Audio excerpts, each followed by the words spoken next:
Paano kung isang araw, sabiling sa'yo na may misyong ka na direktang galing sa Diyos? Hindi ka raw propeta, hindi ka rin santo. Pero ikaw yung pinili. Yan ang kwento ni Narciso Olalo, isang ordinaryong maintenance worker na nagsasabing binigyan siya ng isang banal na utos para magpagaling. Samahan niyo akong alamin ang kakaiba niyang paglalakbay. At ang mismong pundasyon ng buong misyon niya nandito sa isang pangungusap. Isang mensahe na ayon sa kanya direktang sinabi raw ng Diyos. Ako ang nagpapagaling, pero ikaw ang naggagamot. Dito pa lang, di ba? Malinaw na agad ang papel niya. Hindi siya ang source ng kapangyarihan. Isa lang siyang instrumento, parang tulay para sa isang mas mataas na puwersa. At dito, lalong nagiging interesting ang lahat. Kasi kung hindi siya propeta, hindi rin siya mensahero. Ano siya? Ayon sa kwento, tinanong niya raw mismo ang Diyos at isa lang daw ang sagot. Isa siyang calling. Calling? Isipin mo yon? Hindi yung tumatawag, kundi siya mismo yung tawag. Para siyang isang buhay na telepono na may direktang linya sa langit. Okay, so para mas maunawaan natin ang buong kwento, ito yung dadaanan natin. Uumpisahan natin sa pagiging piniling kasangkapan. Tapos, aalamin natin yung mga kapangyarihan niya bilang astral healer. After that, sisilipin natin yung kanyang absolutely free na krusada, pati na yung matapang niyang kritisismo sa relihiyon. Siyempre, daan din tayo sa mga kwento ng Himala at sa huli, titingnan natin kung paano ang isang calling na tulad niya ay nabubuhay sa ating modernong mundo. Ayan, so let's start sa pinakaugat ng lahat. Saan at paano nga ba nag-umpisa tong banal na utos na to? Yung utos na magpapabago sa buong buhay niya. At kasama sa pagbabagong yon ay ang pagkakaloob sa kanya ng mga, pambihirang kakayahan. Kasi bukod sa utos na manggamot, ano ba talaga yung mga powers na ibinigay sa kanya? Dito na natin pag-uusapan yung pagiging isang astral healer. Okay, so ayon daw sa mensahe sa kanya, may dalawang klase ng manggagamot, yung ordinaryo at yung pambihira, yung tinatawag na astral healer. At dito raw siya bibilang. At hindi lang ito tungkol sa pagpapagaling ng sakit sa katawan na. Ang isang astral healer daw ayon sa kanya may kakayahang basahin ang kaluluwa ng isang tao, makita yung mga nakaraang kasalanan at masilip yung hinaharap, mga posibleng trahedya na pwedeng-pwede pang mapigilan. So paano to nangyayari in practice? Yung buong misyon niya nakatayo sa tatlong matibay na haligi. Una, yung mandato, heal and preach. Pero dapat absolutely free, bawal maningil. Pangalawa, yung insight. Binigyan daw siya ng power of mind para makita yung buong kwento ng buhay ng isang tao, pati mga kasalanan. At pangatlo, yung foresight, yung abilidad na makita yung pwedeng mangyari sa hinaharap para maging babala.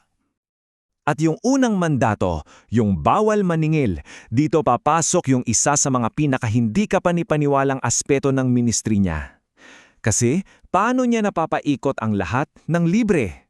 Yan ang aalamin natin sa kanyang absolutely free na krusada. Seryoso isipin niyo to lahat ng krusada niya libre. Hindi lang yung pangaral at pagpapagaling, pati pagkain at pamasahe ng mga dumadalo, sagot niya. So ang tanong, saan galing yung pera? Hindi sa donasyon, kundi mula sa sarili niyang bulsa, mula sa sahod niya bilang isang maintenance worker. Kasi yung utos daw sa kanya, simple lang at hindi pwedeng baliin. Huwag mong ibenta ang aking mga salita. Grabe.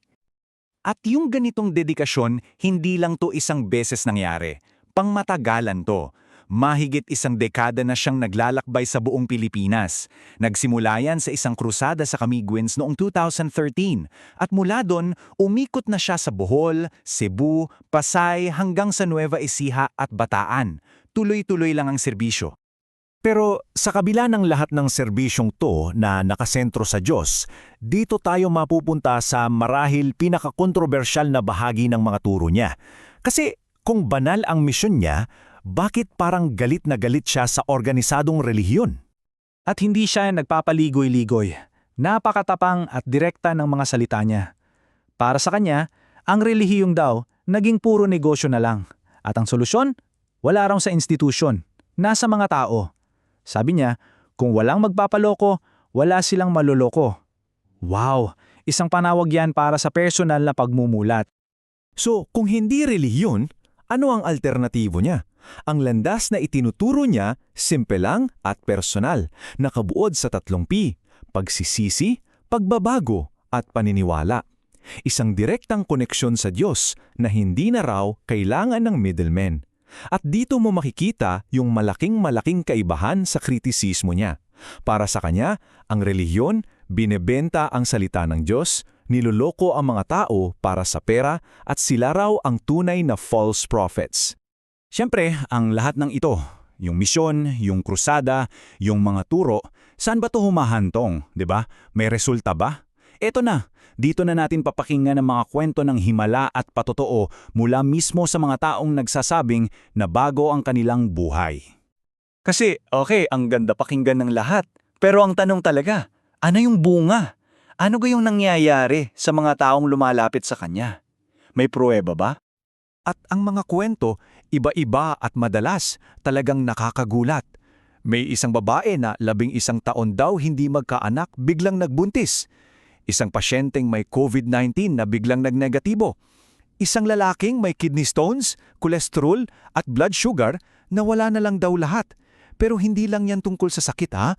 May mga testimonya rin tungkol sa mga premonisyon niya, tulad ng pagdating ng Bagyong Yolanda, bago pa man ito iba-iba. Pakinggan nyo tong isang partikular na kwento. Mula to sa isang babaeng halos sumuko na sa pangarap niyang maging ina. Sabi niya, hinawakan lang daw ni Olalo yung tiyan niya at biglang sinabi, "Buntis ka." Siyempre, di siya naniwala agad. Imposible, di ba? Pero pag-uwi niya, kumuha siya ng test, ayon, positibo. Ito yung mga personal na karanasang bumubuo sa pananampalataya ng mga tagasunod niya. At bilang pagtatapos, titingnan natin kung paano ang isang tradisyonal na misyon na nagsimula sa maliliit na bayan ay sumabay sa agos ng teknolohiya.